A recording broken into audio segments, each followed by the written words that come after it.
에베소서 2장 10절 제가 한번 봉독하고요, 합독으로 한 번 더 읽겠습니다. 우리는 그가 만드신 바라 그리스도 예수 안에서 선한 일을 위하여 지으심을 받은 자니, 이 일은 하나님이 전에 예비하사 우리로 그 가운데서 행하게 하려 하심이니라. 다시 한번 읽습니다. 시작. 우리는 그가 만드신 바라 그리스도 예수 안에서 선한 일을 위하여 지으심을 받은 자니, 이 일은 하나님이 전에 예비하사 우리로 그 가운데 행하게 하려 하심이니라. 아멘. 목사님 나오셔서 말씀 전해 주시겠습니다.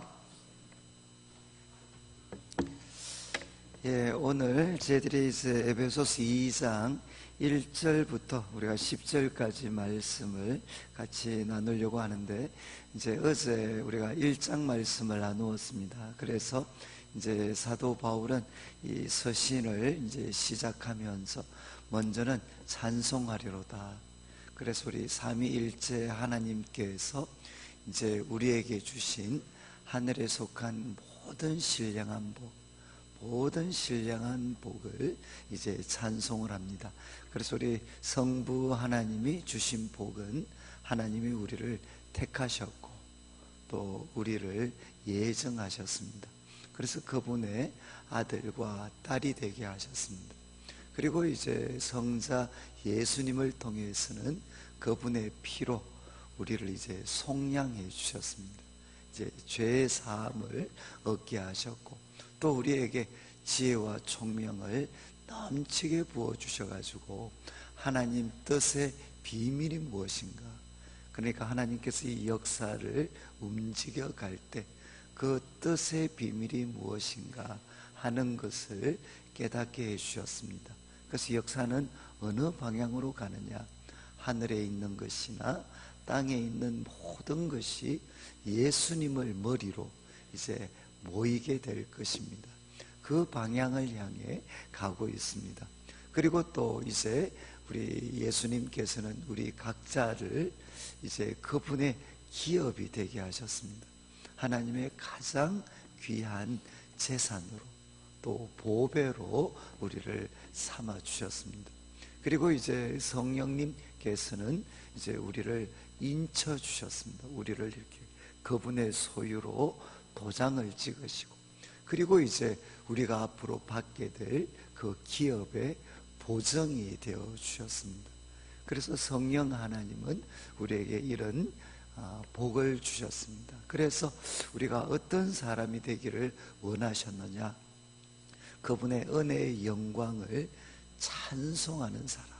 그래서 우리 그리스도인들은 본질적으로 이제 찬송하는 사람, 그 은혜의 영광을 찬송하고, 나아가서 우리들의 삶과 존재 자체가 그분의 영광의 찬송이 되는 겁니다. 우리도 찬양해야 되지만 이제 우리를 보는 사람들의 입에서 하나님을 향한 영광의 찬송이 이렇게 흘러나도록 그런 우리가 삶을 살아야 된다. 그리고 이제 사도 바울은 성도들을 위해서 이제 두 가지 기도를 드렸습니다. 그래서 첫 번째는 하나님 지혜와 계시의 영을 우리에게 주십시오. 그래서 하나님을 체험적으로 알 수 있도록. 그래서 오늘도 저희가 말씀을 들을 때 하나님 지혜와 계시의 영을 허락해 주십시오. 그래서 이 말씀을 통해서 우리가 하나님을 체험적으로 알 수 있게 해 주십시오. 그리고 이제 두 번째는 마음의 눈을 밝혀 주십시오. 우리 마음에 눈이 있습니다. 그래서 이 세상의 염려, 때로는 욕심 때문에 또 우리들의 게으름 때문에 이제 우리들의 이 마음의 눈이 밝아져 있는, 어두워져 있는데, 하나님 다시 한번 우리 마음의 눈에 빛을 비추어 주셔가지고 이제는 참 하나님이 우리를 부르셨을 때 가지셨던 부르심의 소망, 그리고 우리를 위해 준비하고 계시는 그 영광스러운 그 미래, 그리고 이제 지금 오늘을 살아가는 우리들이 믿기만 하면 베풀어 주시는 그 하나님의 능력, 그 하나님의 능력이 얼마나 큰지를 깨닫게 해 주십시오. 그러면서 이제 사도 바울께서는 이 하나님의 능력이 누구한테 역사되어졌느냐? 이제 그리스도에게 역사되어졌습니다. 그래서 그분은 세상의 모든 죄를 짊어지시고 이제 십자가에 죽으셨습니다. 그리고 이제 이 모든 어둠의 권세가 그분의 죽음을 지키고 있었지만, 그러나 하나님의 능력이 역사되어졌을 때 가장 밑바닥에 떨어졌고, 그리고 이제 모든 어둠의 권세가 지키고 있었던 그 예수님의 죽으신 예수님, 그런데 이제 하나님의 능력이 역사했을 때 우리 예수님께서는 다시 살아나셨습니다. 그리고 하나님은 예수님을 일으키셨고 이제 하나님 우편에 앉히셨습니다. 가장 영광스러운 그 하나님 보좌 우편에 앉히셔서 하늘에 있는 것, 땅에 있는 것, 모든 것이 그분 앞에 무릎을 꿇도록 하나님이 만들어 주셨습니다. 이것이 뭔가 하면 하나님의 능력이라는 거죠. 가장 밑바닥에 떨어져 있던 그 예수님을 가장 높고 위대한 곳에 앉히신 것이 뭔가 하면 하나님의 능력입니다. 하나님의 능력. 그런데 이제 오늘 살피는 우리 2장의 말씀은 오늘 이제 1절부터 10절까지는 이 하나님의 능력이 이제 우리들 가운데 역사되어졌습니다. 그래서 하나님은 예수님을 통해서 하나님의 능력을 통해 어떤 놀라운 일을 하셨느냐? 바로 우리와 같은 바로 우리들을 한 사람 한 사람을 새 사람이 되게 하셨습니다. 하나님의 작품으로 새 사람이 되게 하셨고, 그리고 이제 오늘 저녁에 우리가 살펴볼 텐데 2장 11절부터 마지막 절까지는 하나님께서는 그분의 놀라운 능력과 사랑으로 이 땅에 하나님의 새로운 공동체 교회를 세우셨습니다. 그래서 오늘 이제 저희들이 아침에는 1절부터 10절까지 우리가 새 사람에 대해서 함께 살펴보겠는데, 1절을 보시면 이제 그는 허물과 죄로 죽었던 너희를 살리셨도다. 여러분, 앞에서 언급된 그 하나님의 그 능력, 그 능력이 누구에게도 역사되어졌느냐? 예수님에게만 역사되어진 것이 아니라 바로 나에게도 역사되어졌다는 겁니다. 그런데 이제 1절부터 3절까지는 우리가 예수님을 만나기 전에 우리들이 누구인가 하는 것을 사도 바울은 세 가지로 생생하게 우리에게 전달을 해 줍니다. 우리가 예수님을 믿기 전에 우리는 어떤 존재였는가? 그래서 1절에는 허물과 죄로 죽었던 너희를, 우리는 허물과 죄 때문에 우리는 죽어 있었다는 것입니다. 여러분, 이제 성경에서 이 죽음이라는 말이 가지는 가장 핵심적인 뜻은 단절입니다. 단절. 그래, 여러분 혹시 이제 우리가 등산, 이제 가을, 우리 여름 같은데 등산을 가다 보면 이제 우리 그 등산길에 한 번씩 나무가 이렇게 가지가 꺾여져서 등산로에 이렇게 좀 떨어져 있습니다. 그러면 그 꺾여서 떨어진 그 가지에는 이제 잎도 있고 그리고 꽃도 있고 때로는 열매도 맺혀 있습니다. 그런데 지금 이 나무에서 단절되어서 지금 등산로에 떨어져 있는 이 가지, 분명히 살았는 모습을 다 갖고 있죠. 잎도 있고 꽃도 피었고 그리고 열매도 있습니다. 그런데 이 가지가 살았습니까? 아니면 죽었습니까? 살았나요? 죽었나요? 그러니까 살은 모양은 갖고 있지만 이것은 죽었습니다. 또 죽게 되죠. 이유가 무엇이죠?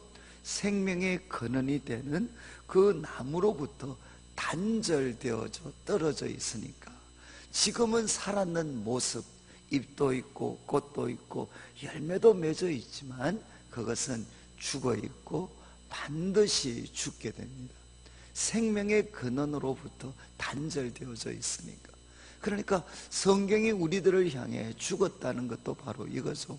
생명의 근원이 바로 하나님이신데 그 하나님으로부터 단절되어져 있는 우리들은 영적으로 죽었습니다. 그리고 이제 우리는 이 땅에서 육체가 죽게 될 것이고, 그리고 하나님으로부터 심판을 통해 영원한 죽음을 당하게 됩니다. 그런 뜻에서 우리는 허물과 죄 때문에 우리는 생명의 근원이신 하나님으로부터 단절되어서 우리는 죽어 있었습니다. 그리고 이제 2절 말씀에 그때 죽어있던 그때 너희는 그 가운데서 행하여 이 세상 풍조를 따랐다. 그러니까 이 세상 사람들이 살아가는 삶의 방식, 그리고 이 세상 사람들이 따라가는 그 삶의 가치관, 그리고 조상적부터 내려왔던 많은 풍습들, 그것들을 따르면서 우리는 살아왔습니다. 그리고 또 공중의 권세 잡은 자, 과거에는 이제 이 땅을 지배하는 존재가 하늘 공중에 있다고 생각을 했습니다. 그래서 공중의 권세 잡은 자, 그리고 설명을 하죠.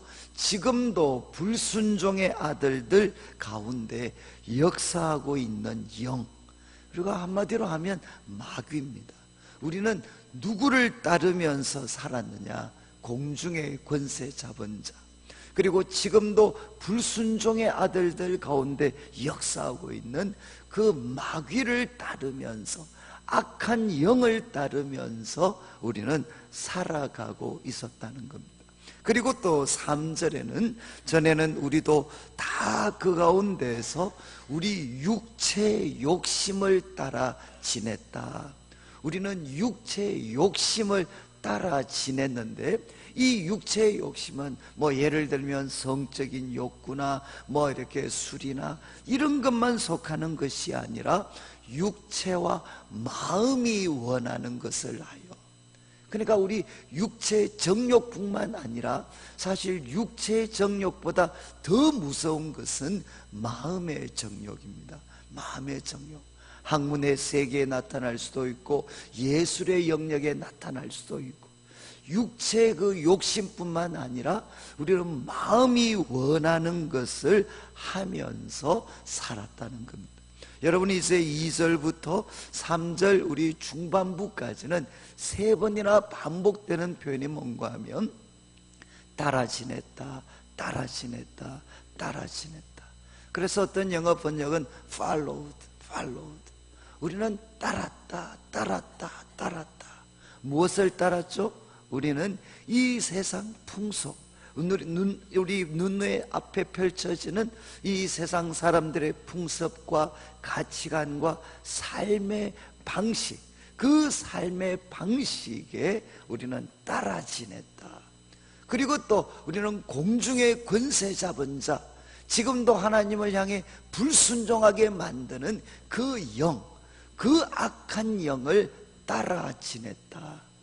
그리고 또 우리는 육체와 마음, 그러니까 우리는 육체의 욕심을 따라 지냈다. 이것은 무슨 상태입니까? 바로 노예의 상태입니다. 우리 인간은 바로 3가지의 노예가 되어서 살아가고 있다는 것입니다.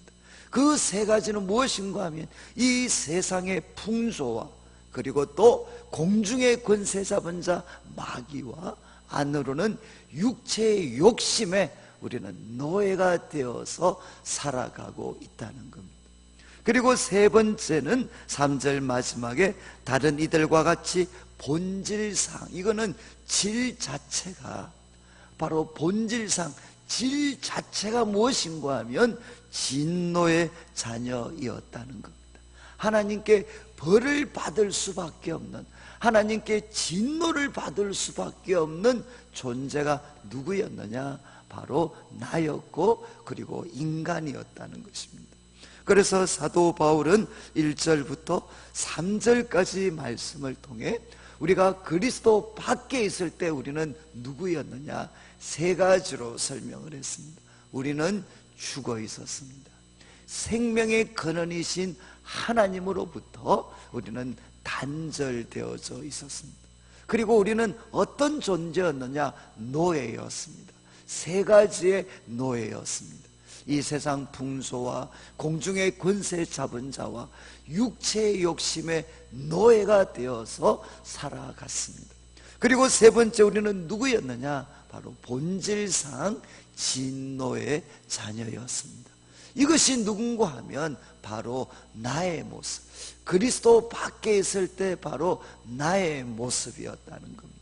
저는 이제 우리 성도님들께서 아마 이렇게 다 그렇게 하시겠지만, 우리 그리스도인들이 예수님을 믿으려면 반드시 하나 인정해야 되는 것이 무엇입니까? 그것은 바로 내가 죄인이라는 사실입니다.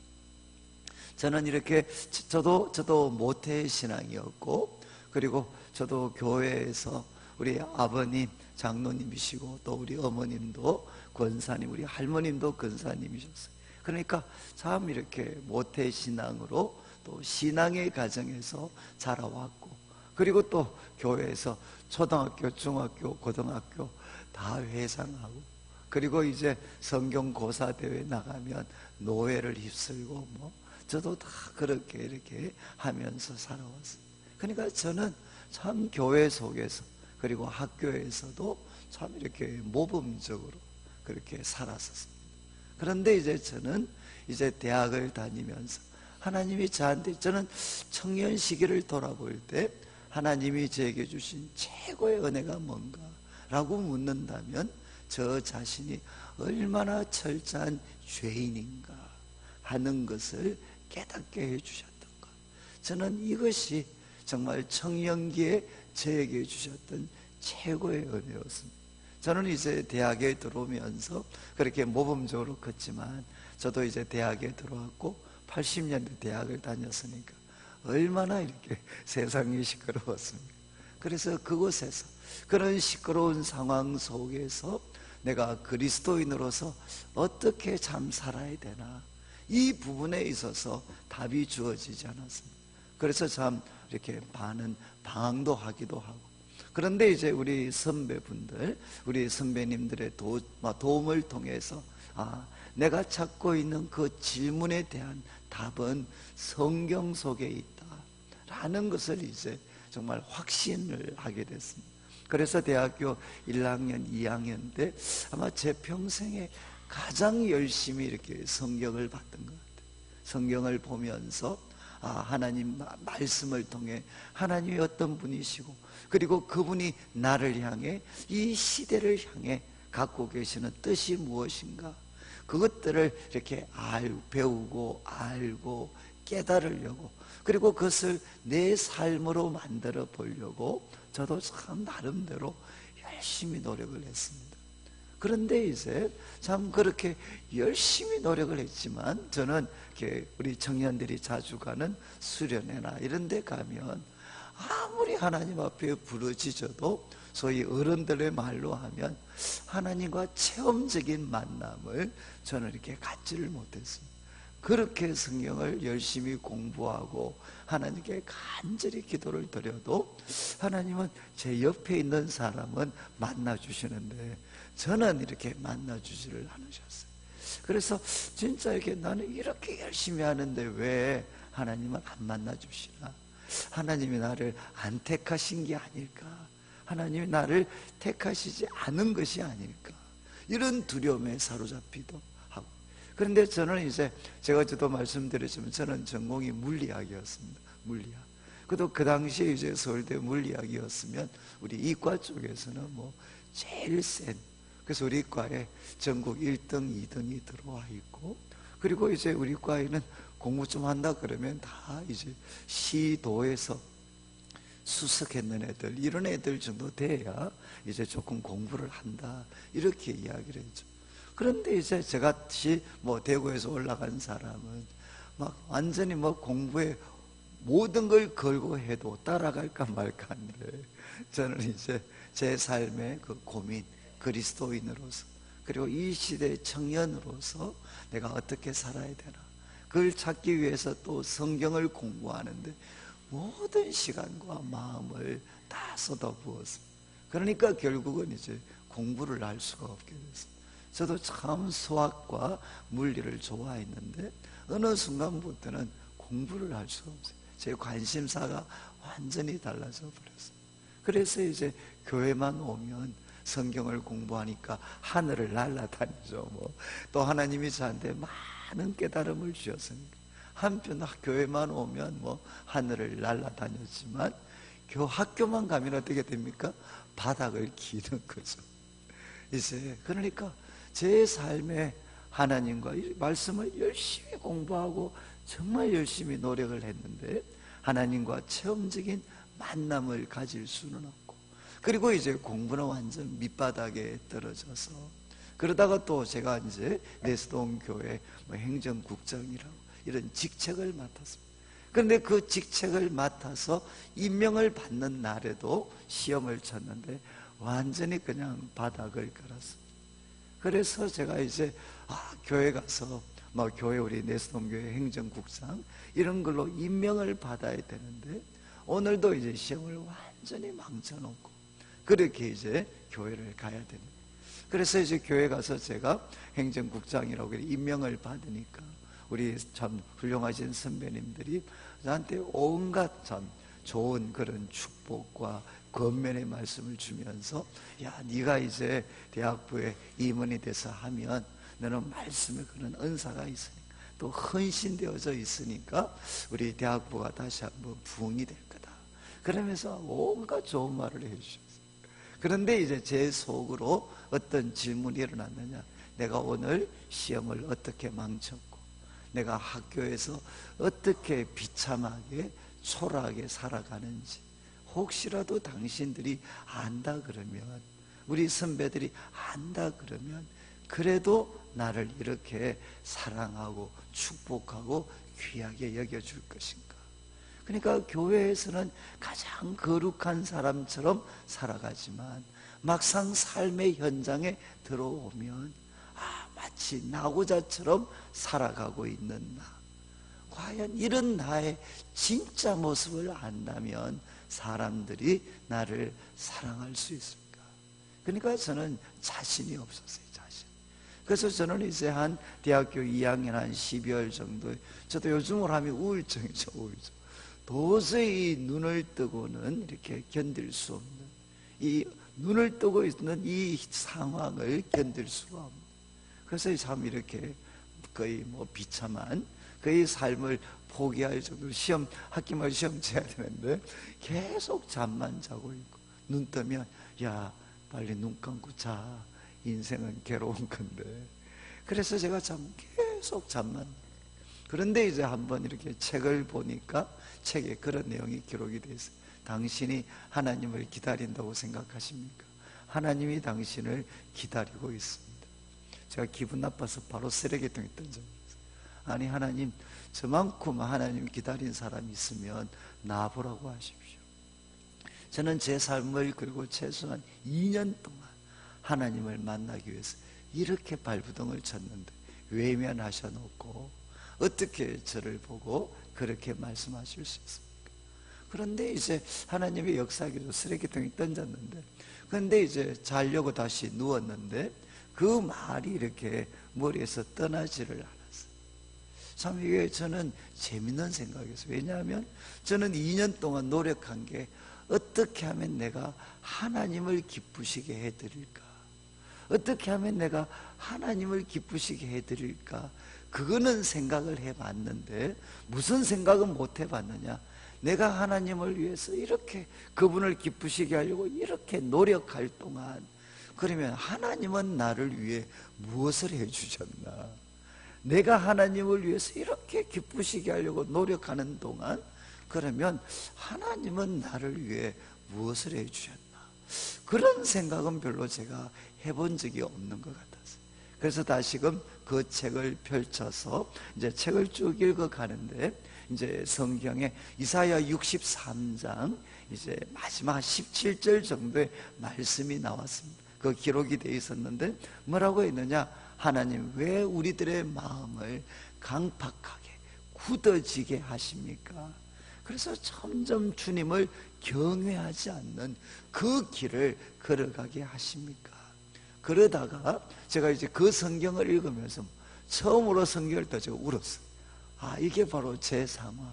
왜 하나님 제 마음을 이렇게도 완고해지도록 굳어지도록 하십니까? 왜 자꾸만 주의 길에서 떠나도록 만드십니까? 그런데 이제 이사야 63장 16절이죠. 바로 윗구절에 이런 말씀이 나옵니다.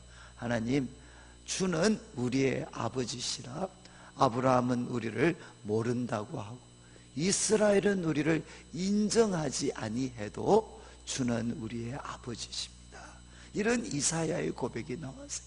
이게 무슨 뜻인가 하면 이사야 선지자가 지금 이 예루살렘이 얼마나 타락했는가 그것을 묘사할 때 하나님, 아브라함이 지금 이 예루살렘 타락한 이 이스라엘 백성들 보면 아브라함의 꿈이 뭐죠? 후손들이잖아요. 후손들, 세상을 복되게 하는 후손들.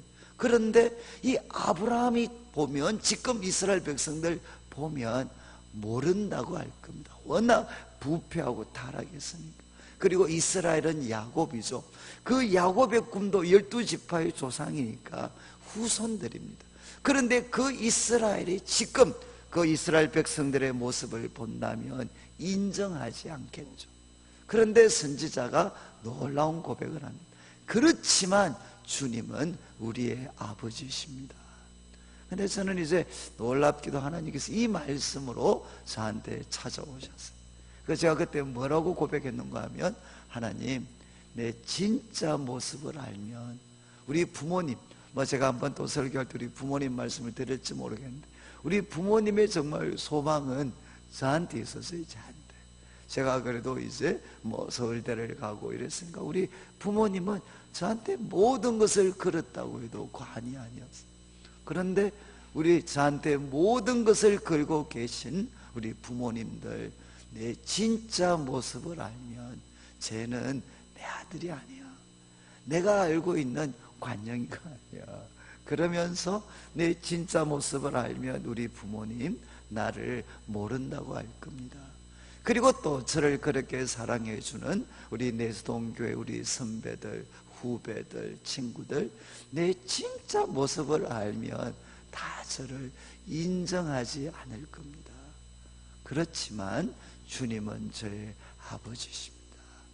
그때 하나님께서 제가 이제 이렇게 말씀을 드렸어요. 이 말씀을 붙잡고 기도했어요. 하나님, 내 진짜 모습을 알면 우리 부모님도 내 교회 모든 선배들 후배들도 저를 모른다고 할 것입니다. 그런데 주님은 저의 아버지십니다 라고 이야기했을 때 그때 하나님이 저한테 생생하게 이제 음성을 들려주셨어요. 그래, 너희 부모는 너를 부끄러워하더라도, 그리고 너 교회 선배들 후배들은 네 진짜 모습을 알면 너를 인정하지 아니할지라도 나는 너를 부끄러워하지 아니한다. 나는 너를 부끄러워하지 아니한다. 이렇게 말씀을 해주셨어요. 저는 이제 이 말씀이 저에게 주어졌을 때 정말 오늘 말씀드린 것처럼 저의 모든 존재를 사로잡고 있었던 수치와 부끄러움, 그리고 죄와 또 저를 노예 상태로 몰고 갔던 이 모든 영적인 현실에서부터 저는 이제 완전히 달라지게 됐습니다. 하나님은 저를 보고 나는 너를 부끄러워하지 아니한다. 여러분, 이제 저는 이렇게 돌아볼 때 지금도 제가 목사로서 섬기고 있지만 저는 참 제일 하나님이 주신, 제 인생에 주신 최고의 깨달음은 너는 죄인이라는 거죠. 죄인. 여러분, 우리는 죄인입니다. 이것이 우리들에게 하나님이 주신 최고의 하나의 은혜입니다. 깨달음이죠. 나는 누군가?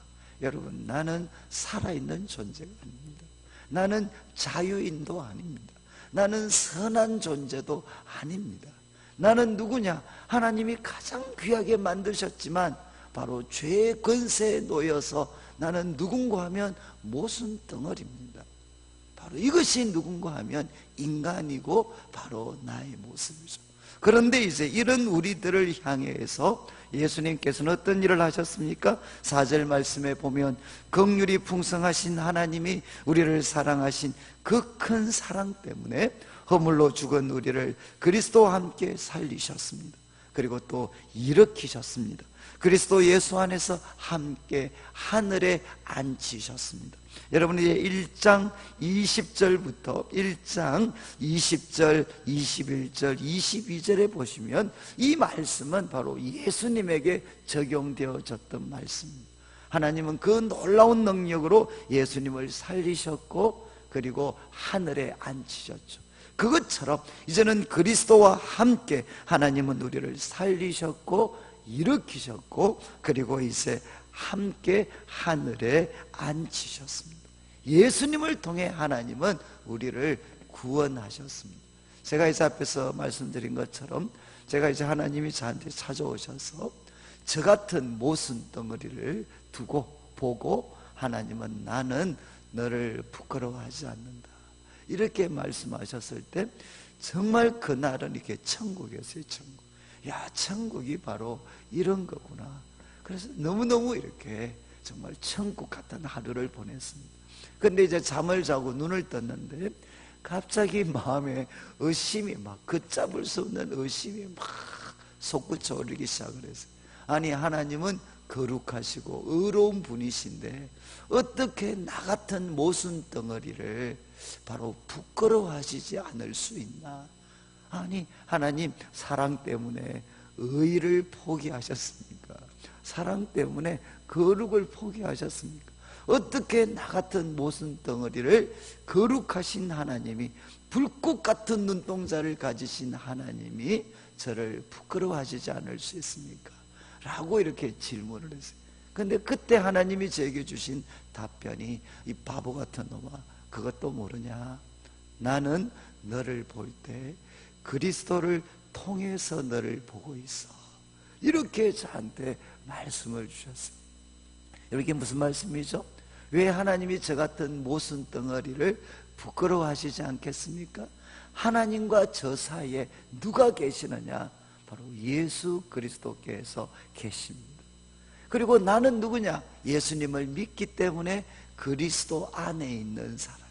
사도 바울이 가장 즐겨 사용했던 표현, 그리스도 안에.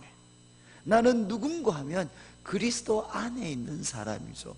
그러니까 하나님이 저를 보실 때 항상 누구를 통해서 보십니까? 나는 모순 덩어리이지만 바로 하나님을 향해 완벽한 순종의 삶을 사셨고 우리들의 모든 죄를 대신 지시고 십자가에 피 흘려 죽으신 예수님, 그 예수님이 저를 둘러싸고 계시는데 그 예수님을 통해서 저를 보고 계시니까 하나님께서 왜 저를 부끄러워하시지 않습니까? 저를 둘러싸고 계시는 예수님 때문에 하나님은 저를 부끄러워하지 않으셨어요. 여러분 이제 참 그때서야 저는 태어날 때부터 어쩌면 교회 속에서 들었던 예수님의 십자가, 그 예수님의 십자가가 나하고 무슨 상관이 있는지 저는 그때서야 비로소 알게 되었어요. 아, 예수님의 그 십자가 그리고 그분의 완벽한 순종의 삶이 누구의 것이 되었습니까? 그리스도 안에 있는 나의 것이 되었습니다. 그래서 이 예수님 때문에 하나님은 저를 부끄러워하지 않으시고 오늘 말씀처럼 이제는 그리스도와 함께 살리시고 그리고 일으키시고 함께 하늘에 앉히셔서 예수님이 하신 모든 것이 누구의 것이 되게 하셨느냐? 바로 나의 것이 되게 하셨습니다. 여러분이 이제 이게 바로 주님 그리스도 안에 있는 우리에게 베푸신 하나님의 은혜죠. 저는 그 후에도 정말 지금도 그렇지만 수많은 실패를 경험을 했습니다. 그런데 그때마다 이제 정말 이렇게 하나님 앞에 이런 질문을 드립니다. 하나님, 정말 저가 부끄럽지 않습니까? 내가 지금 이 모습인데 하나님 저가 부끄럽지 않습니까? 이렇게 말씀을 드리면 꼭 하나님도 저한테 또 반문을 하셔요. 그래 나도 한번 물어보자. 너 혹시 그리스도 안에 있느냐? 이렇게 질문을 하세요. 그러면 제가 하나님, 저는 다른 건 몰라도 내 삶은 비록 엉망이라 할지라도 나는 그리스도를 붙잡고 있습니다. 그리고 저는 그리스도 안에 있습니다. 그러면 하나님께서 저한테 항상 주시는 답변이, 그래, 나는 그리스도 안에 있는 너를 부끄러워하지 않아. 그리스도 안에 있는 너를 나는 부끄러워하지 않아. 여러분, 지금 사도 바울은 이야기합니다. 바로 긍휼이 풍성하신 하나님이 바로 예수님을 통해 하셨던 그 놀라운, 예수님에게 일어났던 그 놀라운 일이 누구의 일이 되게 하셨느냐? 그리스도 안에 있는 나, 바로 우리들을 위한 것이 되게 하셔서 하나님은 예수님과 함께 우리를 살리시고 일으키시고 하늘에 앉히셨습니다. 그래서 7절 말씀을 보시면 목적이 뭐냐? 이는 그리스도 예수 안에서 우리에게 자비하심으로써 그 은혜의 지극히 풍성함을 오는 여러 세대에 나타내려 하심이라. 여러분, 하나님께서 우리를 통해 나타내기를 원하시는 것은 가장 기본적으로, 근본적으로는 하나님의 은혜의 지극히 풍성함, 정말 받을 만한 자격이 없는 자들에게 베풀어 주시는 그 하나님의 은혜가 얼마나 풍성한가 하는 것을 나타내기 위해서 바로 예수님을 통해 하나님은 우리를 구원하셨다는 것입니다. 여러분, 우리 예수 믿는 성도들이 나타내야 되는 것은 예수님을 통해서 내가 이렇게 성공했습니다, 내가 이렇게 참 예수님을 통해서 이런 결과물을 얻었습니다, 그게 아니고요, 하나님의 은혜, 받을 만한 자격이 없는 우리들에게 베풀어 주시는 하나님의 은혜가 얼마나 풍성한가, 그 은혜의 지극히 풍성함을 바로 나타내야 된다는 겁니다. 그러면서 이제 8절 9절에 너희는 그 은혜에 의하여 믿음으로 말미암아 구원을 받았습니다. 여러분, 이 은혜, 하나님께서 예수님을 통해서 이루신 이 놀라운 은혜는 어떻게 우리들의 것이 되었느냐? 믿음이라는 것을 통해서, 믿음이라는 이 관을 통해서 바로 나의 것이 되었죠. 그 은혜를 인하여 믿음으로 말미암아 우리는 구원을 얻었습니다. 이것은 너희에게서 난 것이 아니고 하나님의 선물입니다. 그리고 행위에서 난 것이 아닙니다. 구원은 행위에서 난 것도 아니고 우리에게서 난 것도 아닙니다. 그러니까 어떻게 되죠? 이는 누구든지 뭐라고 했습니까? 자랑하지 못하게 함이라. 여러분, 그 은혜를 인하여 믿음으로 구원받았기 때문에 구원받은 사람들이 절대로 해서 안 되는 게 뭐라는 거죠? 자랑해서 안 돼, 자랑. 이 자랑이 얼마나 무서운가 하는 것은 우리가 오늘 저녁에 이제 2장 후반부를 통해서 말씀을 드릴 겁니다. 여러분, 그 은혜를 인하여 믿음으로 구원받은 사람은 자랑을 하면 안 돼. 대신 무엇 해야 되죠? 그 은혜의 지극히 풍성함, 하나님의 은혜의 지극히 풍성함을 우리는 나타내어야 되지, 자기를 나타내는 자랑에 빠질 수가 없다는 것입니다. 그러면서 마지막 10절에 우리는 그가 만드신 바다, 우리는 그분의 작품입니다. 작품. 우리는 그분의 작품입니다. 그리스도 예수 안에서 선한 일을 위하여 지으심을 받았는데, 이것이 하나님이 우리 인간을 창조하실 때 전에 예비하사 우리로 그 가운데서 행하게 하려 하셨던 그 놀라운 선한 일을 이제 할 수 있는 존재로 하나님은 우리를 만드셨다는 것입니다. 여러분, 나는 누굽니까? 나는 하나님의 만드신 바, 나는 누군가 하면 하나님의 작품입니다. 여러분 한번 따라 하시면 좋겠는데, 마칠 테니까. 나는 하나님의 작품이다. 여러분, 이게 맞나요? 아니면 이렇게 한번 해보시겠어요? 나는 하나님의 제품이다. 어느 게 맞겠습니까? 나는 하나님의 제품인가요? 아니면 작품인가? 그럼 제품과 작품의 차이가 뭐죠? 제품은 수도 없이 많아요. 그리고 거기에는 가격이 매겨져 있습니다. 그죠? 그런데 작품은 뭡니까? 하나밖에 없어요. 하나밖에 없고 그것은 돈으로 값을 매길 수가 없습니다. 저는 뭐 미술 같은 것처럼 잘 몰라요. 그런데 집사람과 연애할 때 어쩔 수 없이 미술관 이런 데 한 번씩 끌려가면 뭐 뭔지도 모르죠. 그러다가 가끔 작품 밑에 제가 아는 뭐 작가 이름, 뭐 피카소나 이런 사람들 이름이 나오면 저는 그림에 대해서 아무것도 모르는데 그냥 경건한 자세를 취하고 집사람 불러가지고 야 이거 잘 그렸지 않냐 이렇게 이야기를 해요. 제가 미술을 알고 그렇게 했겠습니까? 저는 미술을 모르지만 그 작가를 믿습니다.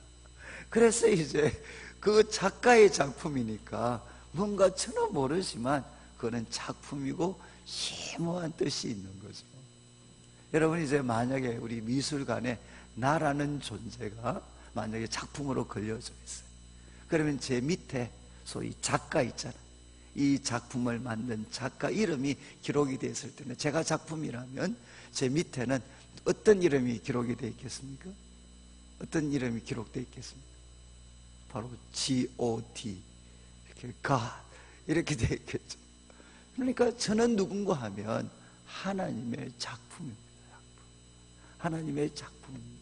그러니까 여러분 유명한 작가가 그래도 우리가 이해되지 않지만 뭐라고 생각하죠? 저건 이상해.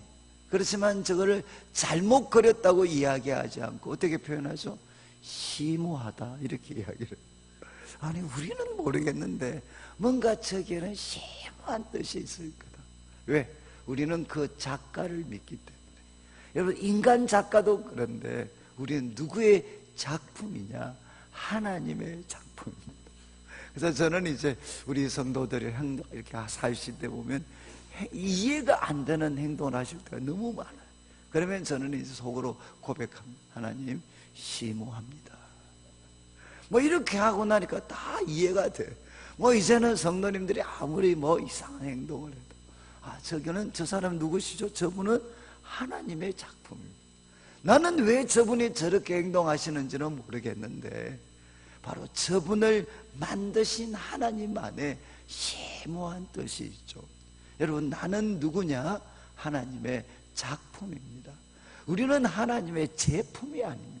마치 우리 성도들은 제품인 것처럼 정말 이렇게 마치 교회가 지금 저는 참 우리 한국교회가 여러 가지 여러모로 마치 사람을 제품 찍어내듯이 마치 대량 생산하는 공장에서 찍어내는 것처럼 그리스도인들을 막 그렇게 대하고 있어요. 그러다 보니까 교회 오면 가치를 따지죠. 가격을 따지죠. 누가 비싼 작품이고 누가 비싼 제품이고 누가 값싼 제품이고 거기에서 우열이 있고 무시하는 게 있고 잘난 척하는 게 있고. 여러분 그러나 성경은 뭐라고 이야기합니까? 우리는 하나님의 만드신 바라 하나님의 작품들입니다. 여러분 이제 이런 이야기가 있잖아요. 이렇게 한 사람이 도화지에다가 이제 같이 참 이렇게 친했던 분들끼리 있다가 이제 헤어집니다. 헤어지면서 우리 그래도 작품을 하나 남기자. 그 미술을 하셨던 작품, 미술가가 친구들한테 이야기해서 우리 헤어지기 전에 한번 뭐 하나 흔적을 남기자. 그래서 도화지와 그리고 물감, 붓을 가져왔어요. 그래서 이야기했어요. 너희들이 그리고 싶은 대로 그려라. 그리고 싶은 대로. 그래서 한 10명 정도 되는 사람 자기가 그리고 싶은 대로 다 그렸어요. 다 그렸어요. 뭐 그러니까 어떤 사람은 장난도 치고 엉망으로 해놨겠죠. 그런데 이제 마지막으로 이 대가인 미술가가 저한테 주십시오. 그래서 이제 사람들이 장난쳐 놓은 그 도화지, 그 작품을 받아서 이 대가가 손을 조금 봤어요. 그리고 시간이 지난 다음에 이렇게 하겠어요. 여러분 한번 보시죠. 그래서 한번 자, 이 도화지를 돌려 보여주니까 사람들의 입에서 뭐가 나왔겠습니까? 말 그대로 와 탄생.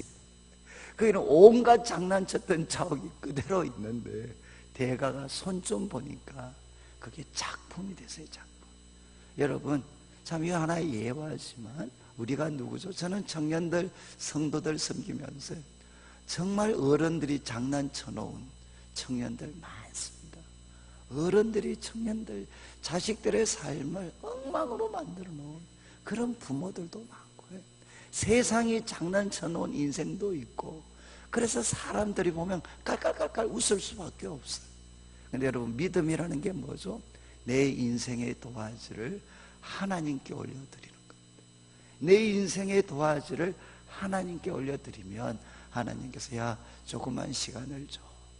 그래서 하나님이 손 좀 보시고 딱 돌려 보여주면 어떻게 되겠습니까?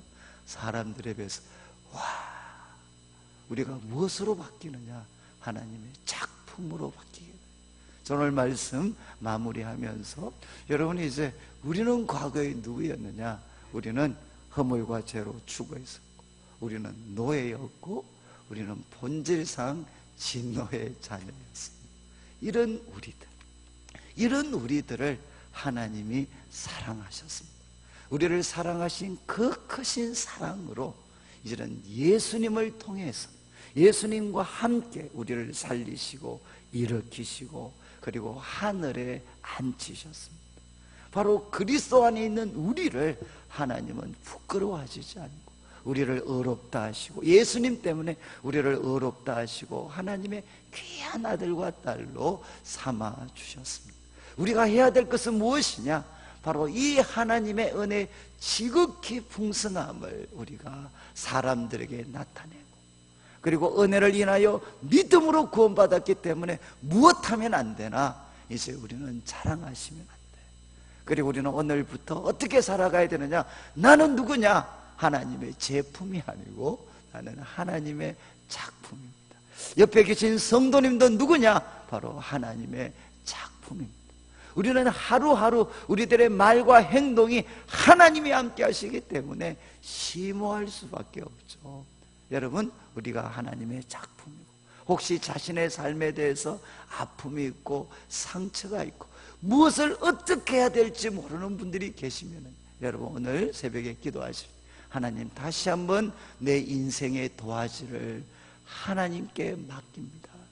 하나님, 바로 대가이신 하나님께서 내 인생의 도화지 손을 보셔서 하나님, 저를 사람들이 깔깔대는 그런 존재가 아니라 사람들에 비해서 와, 탄성이 나올 수밖에 없는 하나님의 작품으로, 하나님의 글작품으로 제 삶을 새롭게 하여 주시옵소서. 기도하시는 귀한 새벽 되시기를 주님의 이름으로 축원합니다. 우리 말씀 기억하면서 우리 같이 한번, 우리 목사님 나오실 때까지 같이 기도드리겠습니다. 하나님, 저 죽었고 노예였고 진노의 자녀였습니다. 그러나 그리스도 예수를 믿음으로 말미암아 그 은혜를 인하여 구원을 받았습니다. 저 하나님의 작품입니다. 제 인생의 도화지를 하나님께 올려드립니다. 제 삶을 다시 한번 하나님의 글작품으로 만들어 주시옵소서. 우리 같이 기도드리겠습니다.